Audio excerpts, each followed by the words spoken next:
Card of the year para kay Aquarius. Okay. This card showing Aquarius na kailangan daw maging matatag tayo, no?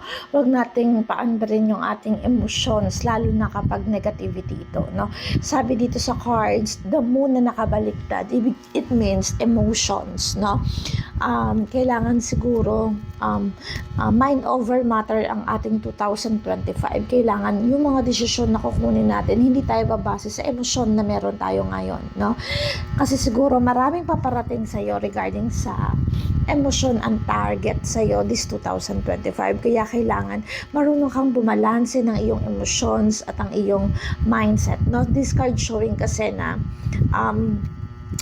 maraming paparating sa iyo na nagwawagi muna yung emotions mo sa pagdedesisyon mo. But this time, this 2025, kailangan mong i-pursue yung emotion mo is to be grounded. Kailangan mo talagang lagyan ng boundaries yung emotions mo para ma-express mo at makapag-desisyon ka ng tama this 2025.